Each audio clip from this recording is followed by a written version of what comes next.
Oi, Olá, boa noite. boa noite, tudo bem? Tudo bom e Bem, você? graças a Deus. Então tá bom. Deixa eu só arrumar aqui o celular, deixar o pessoal entrar uns minutinhos, convidar algumas pessoas aqui no Instagram mesmo.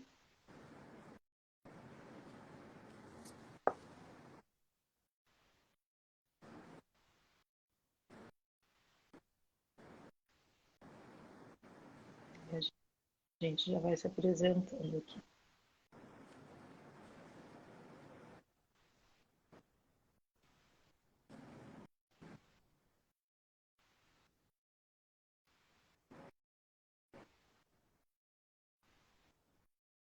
Prontinho. Bom, boa noite para todo mundo que está chegando. O pessoal vai chegando aos pouquinhos aí, depois a live fica gravada também. Tassi, muito prazer te ver de novo.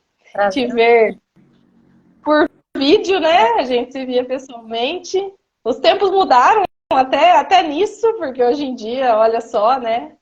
É, É muito mais vídeo do que outra é coisa. verdade. Mas vou começar aqui me apresentando, porque sempre tem gente nova que chega. Depois eu pedi para você se apresentar. E aí a gente começa a conversar. E primeiro também já agradecendo pela sua disponibilidade, por ter aceitado participar. Tá bom? Tá bom. Então, É, bom, para quem ainda não me conhece, eu sou a Ariane, mãe do Breno e do Igor. O Breno está dentro, né, do transtorno do espectro autista, diagnosticado com 2 anos e meio. Hoje ele vai fazer 7 anos já, daqui a pouquinho. E eu fiz a página logo depois do diagnóstico para tentar contar um pouco da nossa história, para ajudar as pessoas que conviviam com a gente a entender um pouco como é que funcionava o Breno. Enfim, às vezes as pessoas tinham vergonha de perguntar, então eu achava que isso ajudava as pessoas a entenderem um pouco e aos poucos eu fui querendo também tentar ajudar de alguma forma alguma outra mãe que eu fui encontrando no caminho, então sempre coloco alguma coisa aqui que possa ajudar. E esse ano eu, na verdade, inspirada por uma amiga que me convidou para uma live dela, de um outro projeto, eu acabei inventando aqui de resolver entrar também com o projeto de fazer algumas lives. Aí foi mês passado, por conta do mês da conscientização do autismo, e eu pretendo continuar. Pelo menos algumas, né? Não muitas aí, porque a vida é corrida, mas algumas durante os meses aí do ano. uhum. É isso. Te agradeço de novo a participação e fique à vontade para se apresentar. Gente, é um prazer estar aqui. Eu sou Tassiana, sou fonoaudióloga. Nos dias atuais, eu atuo como missionária na Zona Leste de São Paulo, numa comunidade carente, mas eu conheci a Ariane e o Breno lindo em Campinas, quando eu atendia lá no consultório.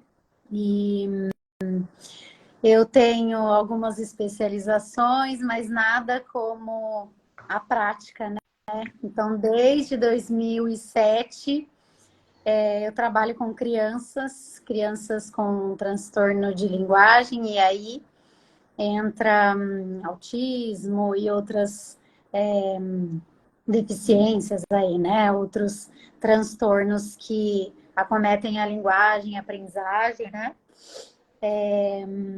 E aí eu espero muito poder colaborar aí com quem tiver dúvidas. E eu gosto muito da minha profissão porque é muito gratificante você ver o olhar da mãe, principalmente quando o filho tem alguma evolução, né? Então isso não tem preço. E agora eu voltei aos atendimentos, eu acho que a Ari nem sabe, só que Não. presenciais lá na comunidade. Comecei Que hoje. legal.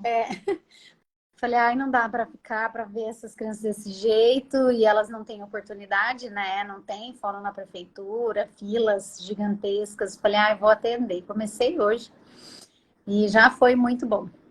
Então é isso. Que legal. Não sabia mesmo, e de verdade, assim, acho que uma das coisas que a gente, quando tenta ajudar de alguma forma, mas tão pequenininha, só com informação, e quando tem alguém que consegue ajudar, assim, com o trabalho, acho que a gente que é mãe de criança que precisa de fono ou de qualquer terapia e ver alguém fazendo isso, assim, é muito gratificante, porque a gente realmente vê muita gente que precisa e infelizmente não tem acesso, né? Então, Não tem, é bem pouquinho importante. trabalho, né? Eu só estou conseguindo com 5 crianças por enquanto, mas cada criança é um mundo, né? Então, é uma família, é uma vida, então, cada um com o que vai conseguindo, né? Sim, se todo mundo fizesse um pouquinho, a gente com certeza mudaria muitas coisas, né? Exatamente. Mas é isso. Então, hoje o objetivo aqui é falar sobre, né, a terapia da fala, né, e o quanto ela é importante, entre tantas outras coisas. Vou começar introduzindo aqui um pouquinho do tema e a gente vai se batendo o papo aqui. Eu não sou nada técnica disso, então com certeza conto aí toda com a sua informação para a gente conseguir ajudar outras mães, outras pessoas que vão ver a gente aqui. Hum. Vou te pedir para falar um pouquinho sobre o atraso da fala, de linguagem, enfim. O que geralmente, independente de qualquer diagnóstico, em que tempo, assim, as famílias deveriam se preocupar com as crianças que, de repente, estão atrasadas na linguagem, né? Em que momento isso deveria ser algo a ponto de ser levado para um fonoaudiólogo avaliar, enfim. Uhum. Uma coisa que serve de base, né, que é uma questão muito importante, é a gente saber o desenvolvimento típico. Ah, mas eu não sou especialista. Mas hoje em dia, né, com essa questão da informação é o que não falta. Você dá um Google, procura, veja qual que é o desenvolvimento típico da linguagem. Mas até aí, né, com isso você não precisa se preocupar, porque o Google sempre acaba te matando de câncer no dia seguinte, né? Então, dá uma olhadinha e tem algumas. Eu já falo sobre o esperado, tá? Rapidamente, mas tem algumas pessoas que falam: ah, eu não vou comparar o meu filho. Para diagnóstico, a comparação é imprescindível, né? É lógico que você não vai ficar comparando o tempo inteiro irmão com o outro, desenvolvimento de um com o outro o tempo inteiro, mas para você identificar uma possível anormalidade, né, um desenvolvimento atípico, a comparação com outras crianças da mesma idade que a gente sempre tem perto, né, ela é importante e ela pode ser feita e deve ser feita. Isso a gente percebe no consultório, né, que os filhos, segundo os filhos, pelo menos segundo, terceiro, quarto filho, que tem algum atraso, eles chegam muito mais cedo no consultório do que os primeiros filhos, porque a mãe não tem uma referência do irmão, né? Então, eles acabam chegando muito mais cedo, segundo os filhos, tendo o primeiro tido um bom desenvolvimento, um desenvolvimento esperado, típico. Mas, para ficar bem resumido, com relação à linguagem, né? Porque linguagem e fala são relacionadas, mas elas são diferentes uma da outra, né? Elas são têm definições diferentes e a gente percebe elas diferentemente. A linguagem você consegue ver desde bebezinho, o seu filho desde 2 meses ele olhar para você e sorrir, né? Mais para frente começar a dar um tchauzinho, bater palma, a imitar, né? Então esse desenvolvimento da linguagem você pode ver já desde bebezinho. Agora, com relação à fala, né, a aparecer a fala, a comunicação oral, a criança deve estar falando com 1 ano de idade algumas palavras. Antes disso, ela faz alguns balbucios. Tem até caso de criança com 7 meses já olha a mamãe, mamã, mamã, mamã, e depois vai de novo mamãe, mamã, mamã, 7 meses de idade, né? Mas são crianças precoces, mas dentro da normalidade, de 1 a 1 ano e meio, eles têm que estar falando algumas palavras, né? Ah, mas fala errado. É errado, não tem problema, desde que seja sempre a mesma palavra para a mesma coisa, né? Passou de 1 ano e meio até 2 anos, se você vê que não fala nenhuma palavra, não se comunica de nenhuma forma, aí você deve procurar uma fono, ainda que o seu filho, né, a sua criança não tenha uma alteração séria, severa, que necessite tratamento, você precisa, no mínimo, uma orientação. Então, às vezes, não é uma questão de tratar a criança, de intervir na criança, é uma questão de orientação para os pais para criarem algumas situações no dia a dia para que a criança desenvolva melhor a fala, né? A linguagem oral, né? A comunicação pela fala. Então, a idade de 2 anos é o limite para você procurar uma ajuda, no mínimo, para uma orientação. Tá certo. Então, baseado nisso, aqueles mitos que a gente ouve às vezes de que, tudo bem, o fulano falou com 3 anos de idade, né? Na minha família isso é normal. Não deveríamos. Não deveria. E muitos médicos, principalmente pediatras mais experientes, né? Eles falam 4 anos, tudo bem, só que o que a gente tem? Quando a linguagem oral atrasa, é um indício grande, se não for trabalhado logo, é um indício grande de depois a pessoa ter dificuldade na leitura e na escrita, porque ela está muito relacionada. A área cerebral tem muitas áreas que são as mesmas de linguagem oral com a linguagem escrita, comunicação escrita. Então, no mínimo, uma atenção, né, um estímulo tem que ser feito, ainda que a criança tenha atrasado e não foi uma questão ambiental, né? Até questão ambiental, eles precisam de um estímulo auditivo, né, para poder depois desenvolver a leitura escrita. Então, é mito isso de vai deixando, não é bom. Tá certo. A gente vai acumulando os atrasos depois na prática, né? Tá certo.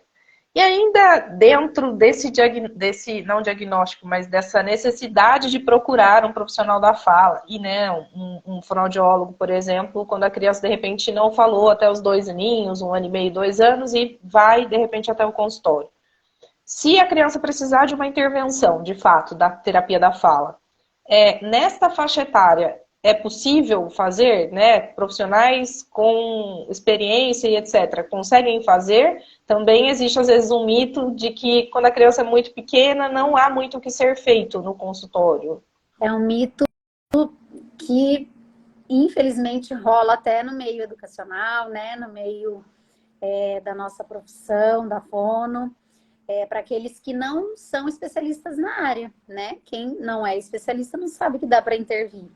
E dá para intervir desde bebê dá para intervir. Então, vou dar um exemplo. A PAI, trabalhei na PAI há alguns anos, nasceu Down, já nasce, já vai para a PAI todo dia. Por quê? Já começam a estimular, mostrar, e estimular o bebê não é com o bebê, né? Você faz o trabalho com a mãe, o treino com a mãe, porque ali você vai um dia na semana, 1 hora, e a mãe vai fazendo em casa. Você faz chama estimulação precoce. É muito bom. E a gente notava, as crianças, eu trabalhava no ambulatório, as crianças chegavam para mim com 3 anos de idade, né? Que era o mínimo. Eu não estava na estimulação precoce. As crianças que vinham, né? A maioria Down, que já como é síndrome, identifica desde a barriga, né? Então, eles já começam desde muito cedinho na PAI. E as crianças que vinham encaminhadas da estimulação precoce da PAI e as crianças que vinham de casa eram totalmente diferentes. O estímulo feito precocemente, né, desde bebê, é muito importante. Então, quanto mais cedo, melhor. E a terapia com crianças de 2, 3 anos é uma terapia bem feita, feita no chão. Ela vai ser feita no chão, ela vai ser feita com muito brinquedo, ela vai ser feita com muita orientação para a família, porque a criança aprende brincando. Não adianta eu pegar uma lista de palavras e pedir para ela repetir, né? Então, assim não vai dar. Tem que ser brincando mesmo. E é uma terapia que funciona muito bem com a criança muito nova, né? O carbono tá novo ainda, né? Como os mais antigos falam, o carbono tá novo. Mas realmente tem as janelas aí do desenvolvimento cerebral, né? Que devem ser aproveitados desde bem novinhos. Então, tem que ser alguém especialista, alguém que saiba atender mesmo, para também não perder o tempo, né? Nem da criança, nem da família. Sim. E até você falou que tem que ser no chão, tem que ser brincando. Eu, às vezes, converso com algumas pessoas, né? O Breno já teve nesse tempo, desde que ele saiu né, do tratamento com você, e ele só saiu porque a gente estava em momentos diferentes, né? Aí você estava indo para outro lugar, veio a pandemia, você estava mudando e tal. Uhum. E eu cheguei muitas vezes a contar para as pessoas depois que tinha que ser legal, né? Eu acho que eu aprendi com você isso, que a terapia para eles, né, tinha que ser legal, tinha que ser divertida, ele tinha que querer estar lá, né? E eu lembro que ele demorou para vincular no começo, porque ele era muito pequeno e tinha diversas dificuldades de vínculo, Uhum. mas quando ele vinculou com você, por exemplo, ele pedia para ir, ele queria ir, né? Eu lembro que eu tenho fotos de vocês ainda que você tinha peruca no consultório, nariz de palhaço, todo quanto é tipo de É, brinquedo. Então, de fato, era motivador para ele estar lá e não era só brincadeira, né? Apesar de para ele parecer, né? sim, a cabeça da gente tá brincando e tá pensando, nossa, como que eu brinco de um jeito que ele vá se desenvolver? O que que eu faço? É, a gente sai com a cabeça fervendo, né, da sessão, mas quem tá vendo acha que a gente tá só brincando, né? Mas é tudo friamente calculado. Pois é, mas tem que ser, porque eu confesso que nesse tempo ele também teve outras abordagens que às vezes não funcionaram, né? Que às vezes não criaram um vínculo devido e etc. E talvez muito relacionado a algo desse tipo, né? Uhum. E aí, já indo um pouquinho dentro do mundo do espectro autista aqui, quais são que você avalia aí, né? Você que também trabalhou com criança autista, tem formação aí na parte comportamental e etc. O que você vê de desafio do diagnóstico do transtorno do espectro autista, diferente relacionado a uma criança que não tenha, de repente, na hora de você fazer o plano terapêutico da fala, enfim, os desafios mais comuns, né? Eu sei que cada criança vai ter alguns em específico aí. Uhum. É, bom, trabalhar com criança pequena já é difícil, mas trabalhar com criança pequena e com dificuldade no comportamento, que geralmente vem associado, né, é, é bastante desafiador e precisa ter um conhecimento de como saber controlar o comportamento da criança, né, de forma que ela ainda continue motivada e, e que você consiga usar o tempo, né, ainda que seja 2, 3 sessões semanais, conseguir usar da melhor forma possível para que ali possa ser modelado um novo comportamento de fala, de comunicação e levado para casa depois, né? Mas acho que ter um conhecimento e experiência de como controlar o comportamento da criança é quase que tão imprescindível quanto saber o que fazer com a boca da criança para falar, né? Porque você pode saber tudo de fono, mas se você não entender de comportamento em si, não vai rolar. A sua sessão não vai fluir, você não vai conseguir estabelecer novos comportamentos de fala, né? De fala, de linguagem. E muitas crianças com transtorno do espectro autista, eles têm uma dificuldade de fala especificamente, que seria a apraxia ou transtornos semelhantes, né, de planejamento de fala e tal. Para ser diagnosticado a apraxia, temos um protocolo recente de 5 anos para cá, que você precisa intervir e intervir de uma forma efetiva e com uma frequência muito grande para você dizer que a criança realmente tem a apraxia.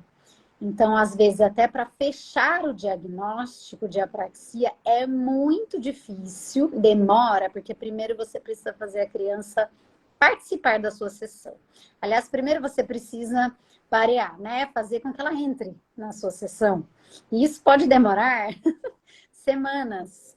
Aí depois você precisa que ela participe da sua sessão com coisas mais leves, para daí você conseguir entrar um treino específico de fala. Então, o diagnóstico da apraxia, ele pode levar 6 meses, ele pode levar ainda até mais de 6 meses. Independente de diagnóstico, de apraxia, a fono vai saber ver se é uma questão de fala, que precisa de muito treino, ou se é uma questão de linguagem, que você não vai ficar treinando fala propriamente dita, né? Repetição de palavras, língua para lá, língua para cá, abre a boca, fecha a boca, usa sinal com a mão. Mas a fono vai saber se a criança vai responder, não, se a criança vai precisar ser trabalhada mais na questão de linguagem, de comunicação, do que de fala no momento. Uma outra questão para a gente, que as famílias sempre vêm com o anseio da fala, né? Não tem fala. A fono vai ensinar meu filho a falar, né? E a gente eu tento muito trazer os pais para a situação do seu próprio filho, né? Porque tem criança que realmente vai chegar, a gente vai trabalhar a fala, mas tem criança que a gente tem que trabalhar outras coisas antes. Como, por exemplo, intenção comunicativa. A criança, ela não precisa falar, ou ela não quer falar, ou ela não sabe que a fala pode ser usada para se comunicar.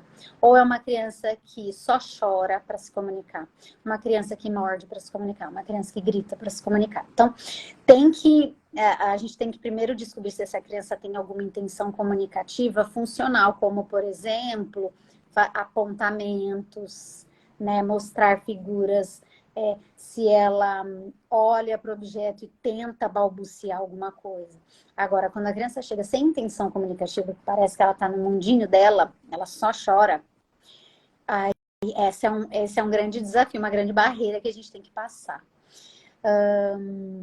Então, e muitas vezes a criança ela tem uma intenção comunicativa, mas os pais ainda não perceberam. Não, ele só fica no mundo dele. Aí você vai ver, a criança faz alguma coisa para se comunicar, né?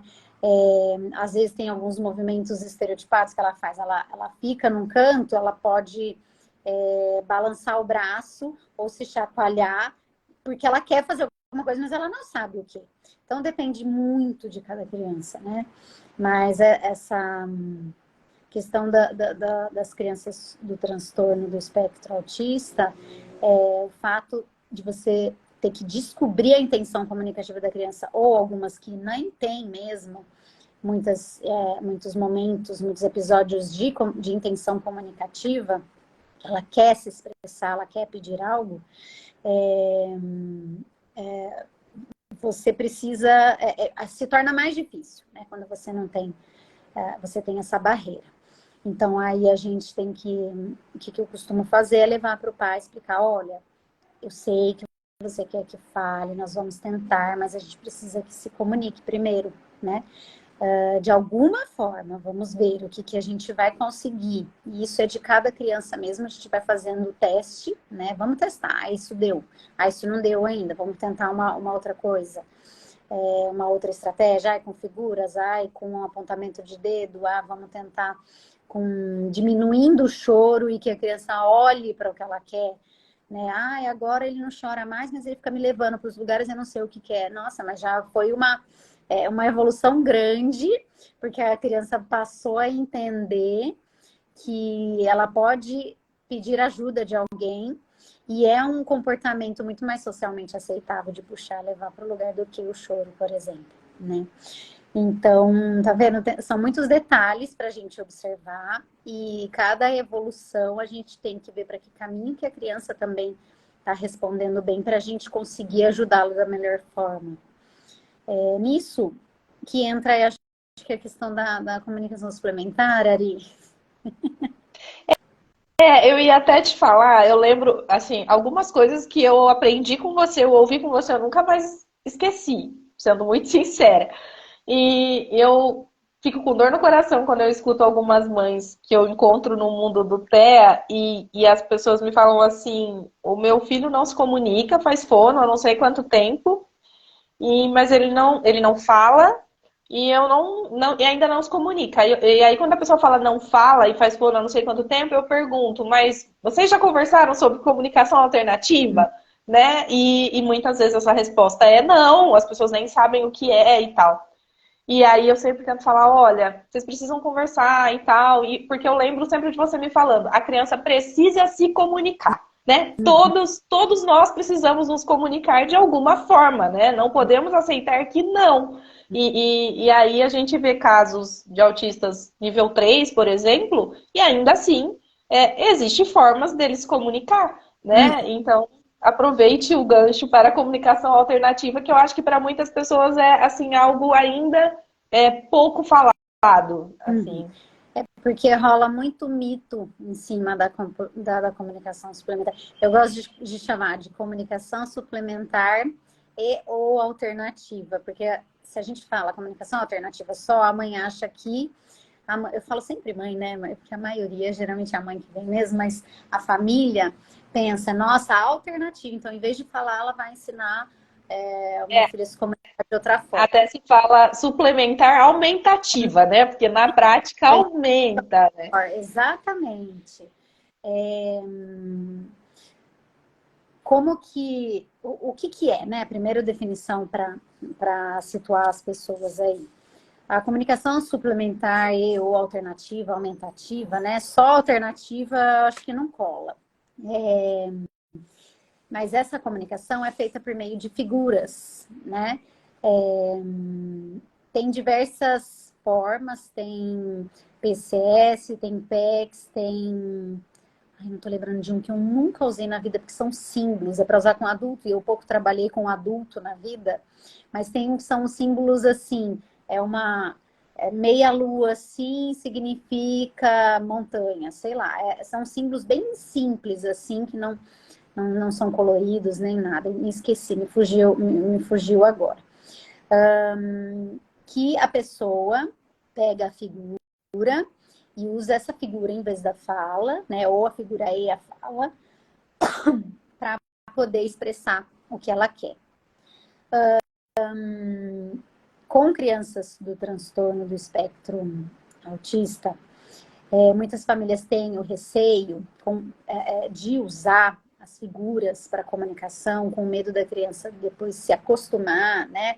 Ela vai depois ficar acomodada e usar só as figuras para se comunicar e não vai falar. Muito pelo contrário.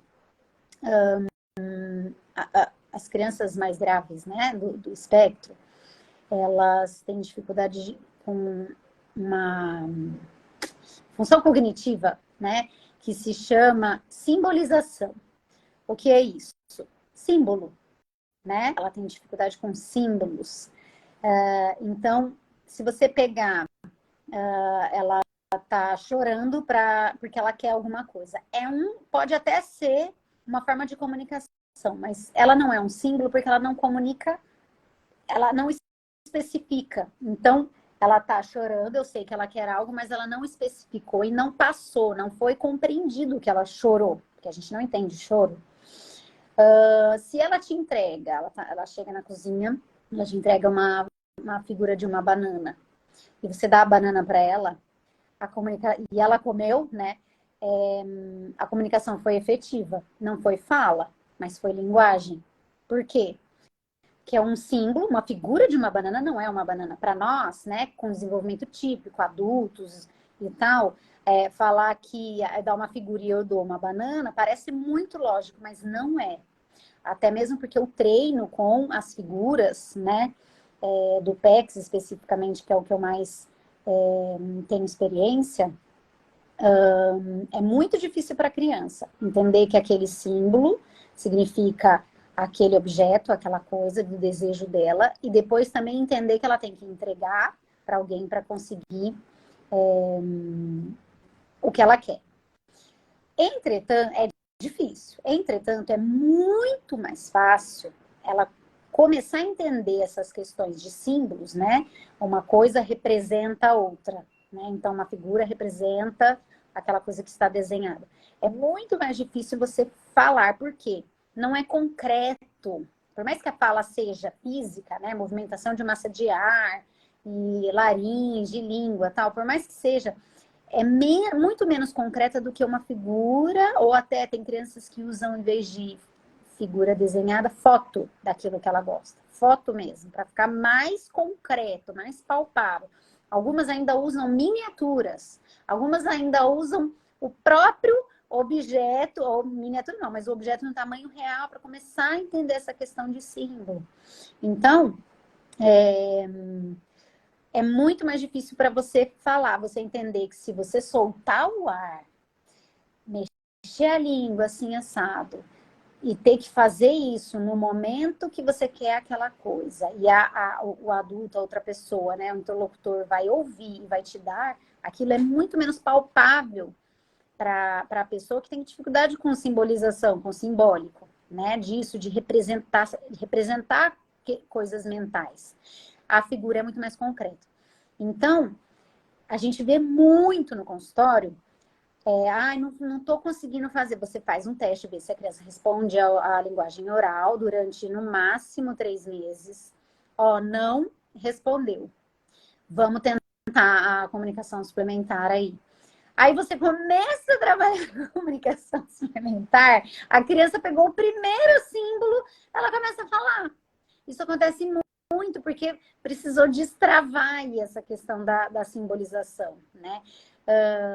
Não estou falando que começa a falar fluentemente, não, mas você começa a dar alguma resposta de tudo aquilo que você trabalhou durante 3 meses, né? Que você tentou buscar aquilo da criança, porque agora entendi. Não necessariamente eu preciso do objeto, daquilo que eu quero para poder pedir. Eu posso fazer um símbolo, e seja na figura, e depois a criança entende que é aquilo falado, né? Então, a comunicação suplementar, ela auxilia e muito para o despertar da linguagem oral, né? É muito contrário do que pensam por aí, e é muito preconceito, é muito mesmo, assim, por isso que ela não fica tão famosa, né? E também é um trabalho assim, que precisa ser muito organizado, né? Tem um passo a passo. Não é tranquilo de fazer, mas... E talvez também nem todo mundo tenha essa especialização, né? Então, talvez por isso também não proponha, né? Ou às vezes a família não quer mesmo, às vezes até o próprio profissional nunca viu, presenciou aí alguma melhora com relação a isso. Então, mas é muito bom mesmo, é muito importante. E você dá uma urgência, né? Tem criança que vai ficando irritada de não conseguir ser entendida. Vai ficando cada vez mais irritada e cada vez mais difícil de trabalhar. Então, vamos dar uma comunicação urgente para essa pessoa, coitada. Ela tá lá com os pensamentos dela, ela só não sabe como externalizar isso, né? Então, e é o papel da fono, não é falar. A fono, ela trabalha com a comunicação. Por isso que a gente trabalha com leitura escrita, porque é comunicação escrita, né? Então, a comunicação suplementar é muito importante, é muito bom quem trabalha com autismo, ou quem está na fono e o seu filho é não verbal, né? Utilizar a comunicação suplementar é muito bom mesmo. Às vezes não, às vezes até a criança fala, e eu já cheguei a trabalhar com a comunicação suplementar para a criança tinha sintaxe, né? A organização da frase toda confusa, ela não conseguiu entender a organização da nossa gramática, né? E eu usei as figuras da comunicação suplementar para ela conseguir entender. Geralmente a gente fala primeiro um substantivo, depois você adjetiva esse substantivo, né? Então, carro bonito, né? Carro verde. Aí vai ver, a criança faz a maior confusão na frase. E aí eu usava as figuras da comunicação para organizar. E aí a criança fica de forma mais concreta e fica mais fácil dela entender. Então a gente usa bastante isso também.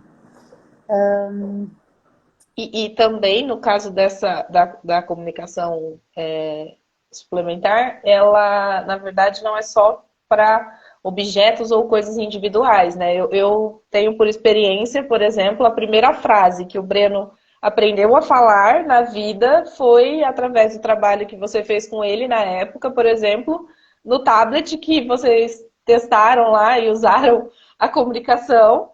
a suplementar, e ele aprendeu a falar eu quero alguma coisa através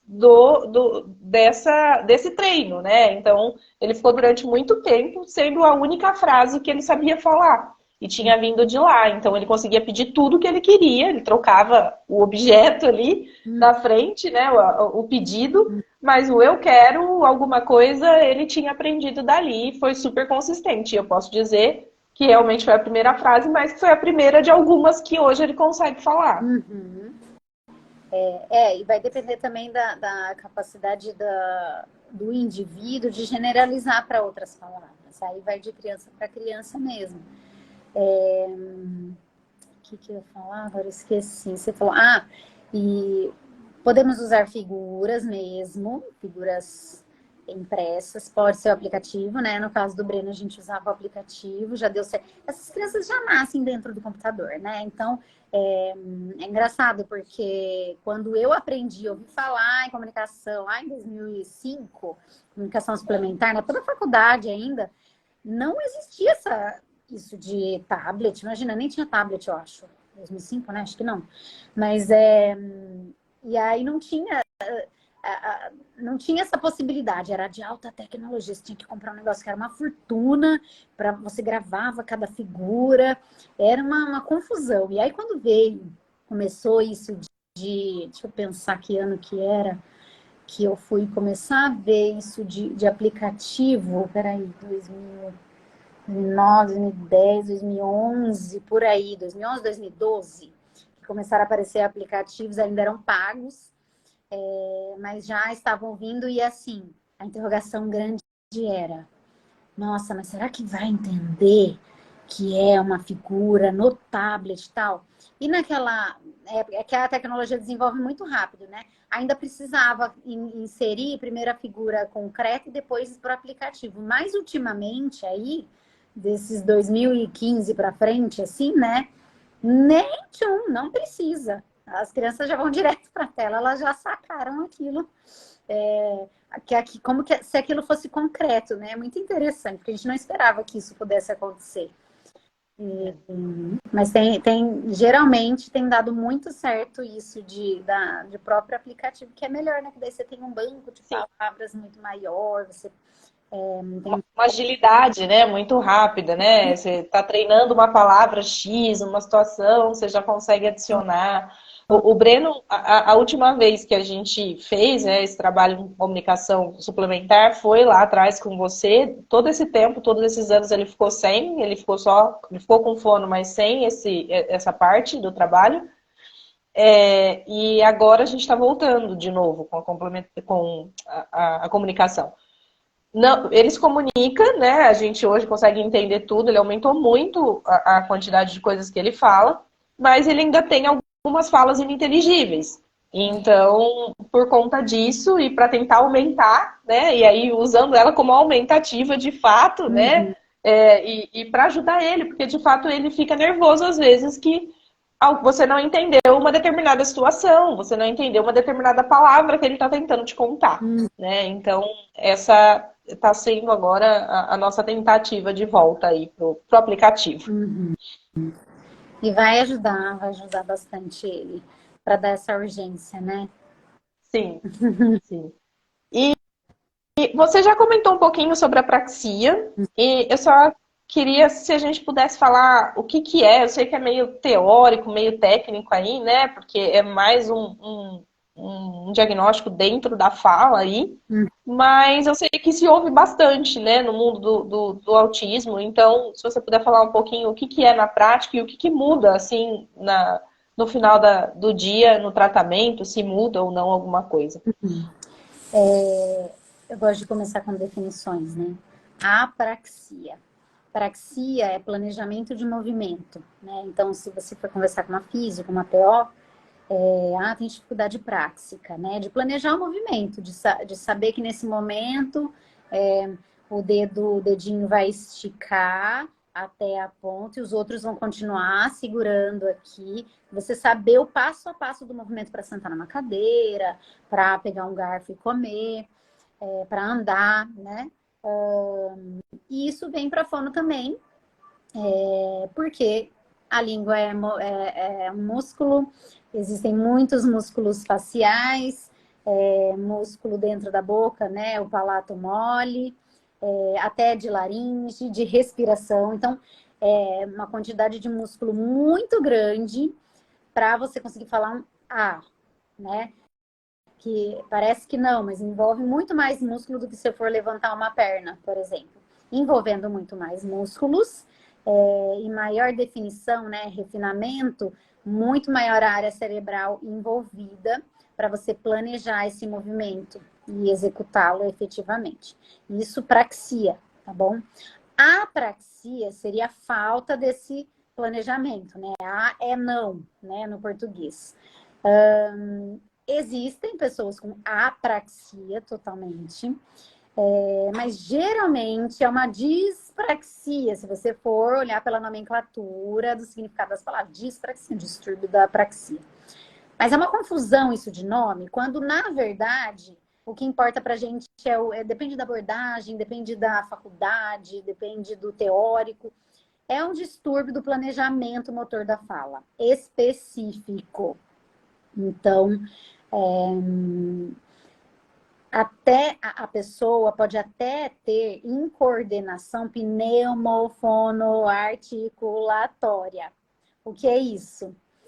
Ela fala para dentro, por exemplo.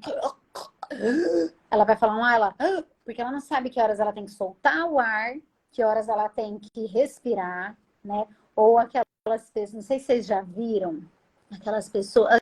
Quer ver um exemplo de incoordenação pneumofonoarticulatória? A pessoa que ela está conversando com você e ela quer falar muito rápido, ela quer passar a informação, e aí ela para no meio de uma frase para respirar. Enquanto a gente geralmente para respirar nas vírgulas, nos pontos finais, nos pontos de exclamação, nas reticências, elas do nada param para respirar. Eu já vi pessoas assim, geralmente quando estão nervosas ou quando estão muito ansiosas, querendo contar logo um assunto, né? Então, acaba que é uma respiração descontextualizada quase, né? Fora aí do fluxo esperado da fala, desse discurso que está sendo falado. Então, a apraxia, ela pode variar de muito grave para a pessoa não conseguir nem abrir a boca e soltar algum som.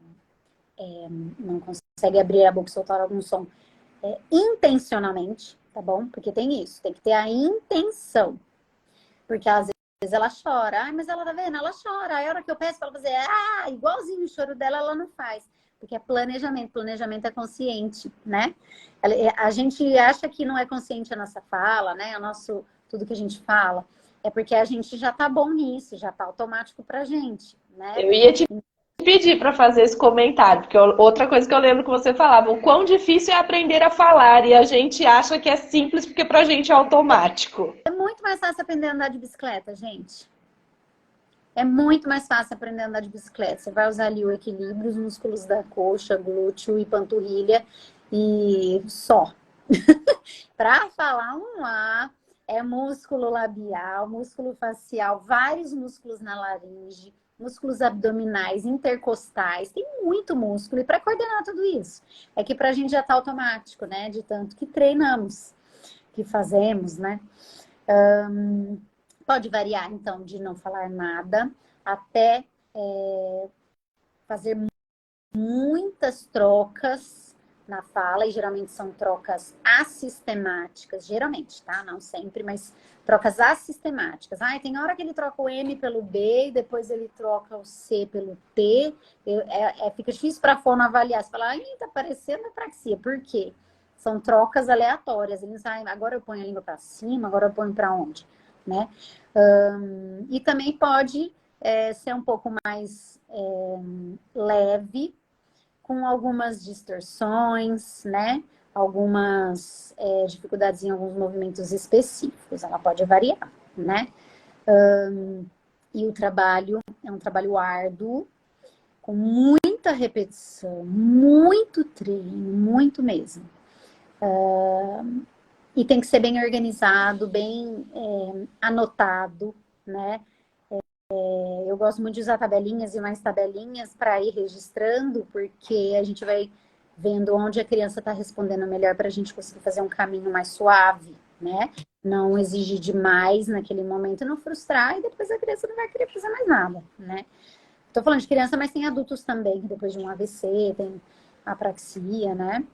E uma coisa interessante é que alguns automatismos as pessoas com apraxia conseguem fazer. Então, você pede para contar adulto, tá? Mais do que criança. Criança dificilmente. Mas vamos, você começa assim: parabéns pra. Aí você vai ver em você. Porque automatismo não tá pensando muito para falar. Quando se pensa mais para falar, aí pega muito mais na apraxia. Então, eu gosto também de algumas técnicas que eu já trabalhei com adultos e consegui trazer para a criança, que é de completar a palavra, né? Então, em vez de pedir para a criança falar mamãe, você começa ela mãe. Deixa eu pensar alguma outra aqui, assim, uma outra palavra fácil que não pode ser, que tem que ser paroxítona. Não, tem que ser oxítona. Peraí. Abrir, aqui não é uma palavra. Ai, fala pra mim uma oxítona, deu um branco agora aqui. Nananó, nananá. Vou fazer com uma paroxítona mesmo. Cabelo. Aí você nossa figura, aí a criança, lô. Aí ela conseguiu pegar o lô. Aí você pega vários que terminam com lô e vai treinar o lô, treina. Depois você coloca ela no meio da palavra, depois no começo da palavra. Depende, cada criança varia muito de cada pessoa, o que ela acha mais fácil. Tem criança que isso daí não faz sentido nenhum para ela, ela não dá conta de completar. Então, depende. Aí você vai fazendo as provas terapêuticas, né? Sim. Mas é um trabalho árduo, mas que dá resultado, mas também cabe a fono, juntamente com os pais, né, e outros terapeutas que devem estar envolvidos, verifica se houve algum platô. Ó, tentei de tudo quanto é jeito, todas as estratégias, por um tempo grande. Dá uma pausa, arruma outra forma dessa pessoa se comunicar. Depois espera mais um pouquinho e volta para não parar de frustrar também a criança. Existe isso. Pouco existe platô, tá? O que seria o platô aqui, Platô. exclusivamente falando assim? É difícil você falar que a criança entrou num platô, porque você precisa de vários profissionais atendendo e, e você precisa ter tido profissionais muito insistentes e persistentes e também flexíveis para poder testar várias abordagens, várias estratégias. Você tem que mudar. E aí, mesmo você testando várias abordagens, estratégias, às vezes até troca de terapeuta. Olha, pode ser que seja comigo. A gente não pode falar se foi em platô, se não trocar de terapeuta, por exemplo. Precisa trocar. Mas deixa essa terapeuta tentar bastante primeiro, aí a outra tenta, aí volta, para poder descobrir se foi o platô. O platô é quando a criança para de desenvolver naquela habilidade. E uma coisa que roda na fono que é muito interessante é que a fono tem muita dificuldade de dizer, olha, consegui até aí. É engraçado, porque vai no médico, o médico fala, ai, você tem 3 meses de vida. E a gente não pode falar, ó, não conseguimos mais caminhar. Eu já recebi, já mais de uma vez, paciente de outras fontes. Eu trabalhei 9 anos com essa criança, não estou conseguindo mais. Você vê para mim se vai com você? Eu achei o máximo isso. Porque né? E eu também já mandei, trabalhava na prefeitura, a criança já estava 3 anos. E eu, gente, mas não tá. O que será? O que será? Vai para você agora, tá bom, fulana, né? Para outra fono, para ver se sou eu, se o que eu tô fazendo, não sei, vínculo, não sei. Para ver se vai caminhar. Mas é importante, né? Porque às vezes aquele negócio, o santo não bate, não deu para parear, né? Não sei. Ou a forma que a terapeuta faz, né? As abordagens também tem diferença. Nós somos humanos, não somos robôs dando terapia. Sim. Né? Acho que é uma profissão que não vai morrer, não. Fono, porque tudo o computador está dando conta de fazer, né? Eu quero ver o computador da terapia para criança com transtorno de linguagem, autista. Impossível. E você falou esse ponto de poder falar, né? Que de repente precisa tentar alguma coisa. Eu acho super legal você estar nisso, porque realmente é importante às vezes os profissionais poderem usarem isso quando necessário, né? Eu acho que é super bom, mas é super importante também as mães, os pais, né? As famílias também prestarem atenção nesses sinais e de repente fazerem essas provocações, né? E eu tive que fazer uma provocação recente relacionada a isso, porque tinha também uma terapeuta com o Breno que não estava indo legal. E eu quis fazer o teste. Eu falei, gente, vamos testar uma outra terapeuta. Eu sei que não aconteceu nada, né? Não, não é nada pessoal, mas vamos testar, porque de repente vai. Né? Ele de repente tinha dado uma estagnada Uhum. em fono, no caso, e aí eu quis testar.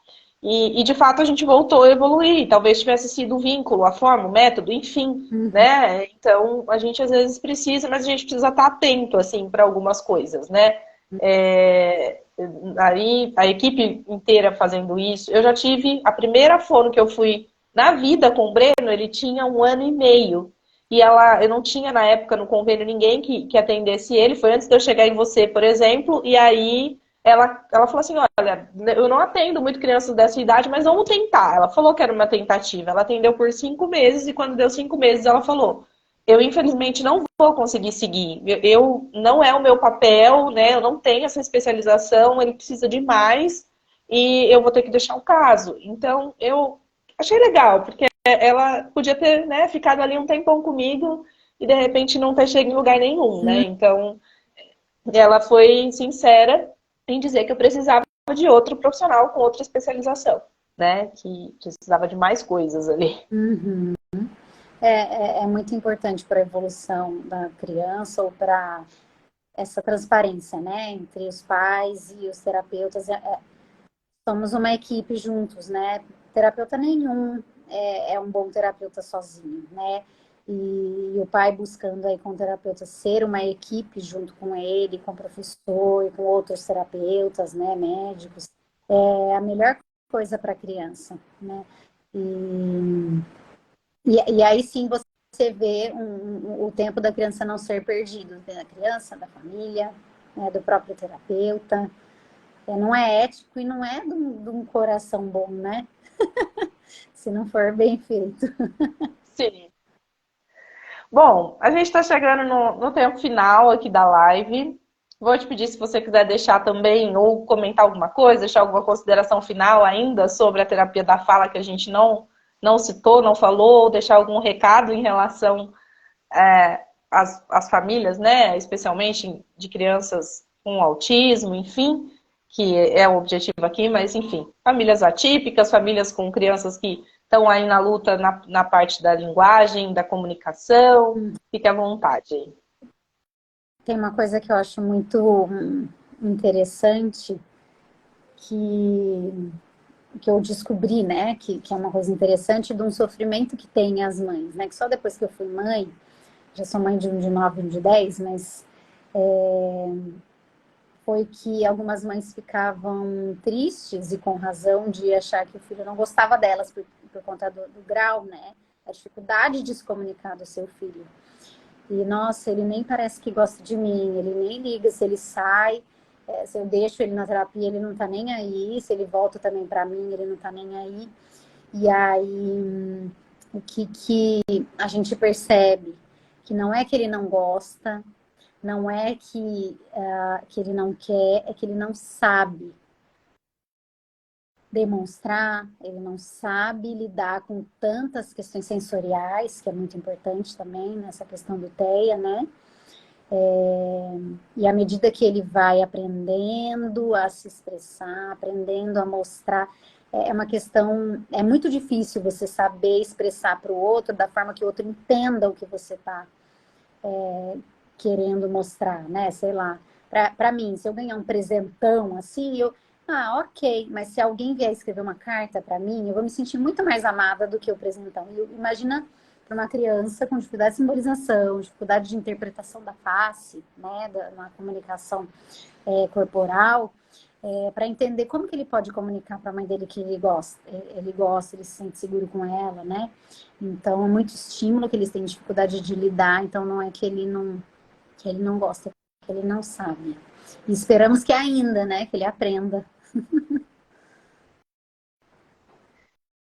Sim, é verdade. E às vezes eu também sempre lembro da gente comemorar as pequenas coisas, né? E eu sei que a maioria de nós faz isso, mas a gente não precisa deixar de comemorar ou comemorar menos essas pequenas conquistas. Uma palavrinha, um olhar no olho, um indicador que indicou o copo de água lá pela primeira vez. A gente não precisa deixar de comemorar porque o filho da nossa amiga, o filho da nossa vizinha já está falando inglês com 7 anos, com 6 anos, e o nosso ainda está nessa fase, né? Então, hoje em dia, eu comemoro quando o Breno fala alguma coisa espontânea. Então, quando de repente, sozinho do nada, depois que eu fiz alguma coisa para ele, raramente ele me fala obrigada, né? Então, assim, porque, poxa, quanto tempo, né? Não é só uma questão de fala, é uma comunicação social, que ele não exige nada de troca, é educacional, é uma bela do... Então, pois é, assim, não é consistente, não é toda vez que acontece. Mas eu reparando nisso, uma vez que aconteceu esporádico, hoje em dia, quando alguém faz alguma coisa para ele, o irmão, alguém, eu falo, como fala, Breno? Aí agora eu tô entendendo que ele entendeu, porque agora ele fala, obrigado. Então, assim, para mim foi um super ganho, né? Lógico que eu vou comemorar. E as crianças da idade dele, ele vai fazer 7. Há quanto tempo, sei lá, que os pais já não falaram? Tem que falar obrigado depois que ganha, né? Tem que falar por favor, né? E assim, eu tô longe ainda desse processo tão sistemático. Mas tá ótimo, né? Eu vou continuar comemorando. Você até falou de falar, né, do filho do vizinho tá fazendo mais. Nessa hora que você já tem um diagnóstico, você já tá com um terapeuta que você confia, né? E comparar sempre só, agora que você já sabe que ele tem uma dificuldade, né, um desenvolvimento atípico, comparar só com ele mesmo. Ele é individual, né? Ele foi feito especial do jeito dele, com as características dele. E aí você vai conseguir ver a evolução. Não dá para. Aí nesse momento não dá mais para comparar com o outro do lado, né? E nem é saudável para a criança, para você. Você vai se frustrar muito. Não precisa comparar a criança com ela mesma depois que já fechou o diagnóstico, depois que já está em tratamento, né? Sim, com certeza. Então, tá bom. Te agradeço de novo pela participação. Adorei te rever, adorei conversar com você. Sempre ótimo. Sempre as horas. Vou deixar a live gravada, vou te marcar, se quiser colocar aí também na sua página e divulgar para alguém, fica à vontade. Vai ficar aqui salvo, vi que teve gente que entrou por último, mas deixo salvo aqui. Semana que vem eu vou estar falando sobre, vai ter um convidado, o Pedro, que a gente vai falar sobre análise do comportamento, que eu sei que também você gosta. Muito bom. Tá bom? Tá bom. Muito obrigada, gente. Deus abençoe aí. Faça um bom proveito, né? Sim, com certeza. Essa é a intenção. Obrigada, gente. Boa noite para todo mundo. Fiquem com Deus. Boa noite. Tchau. Tchau, tchau.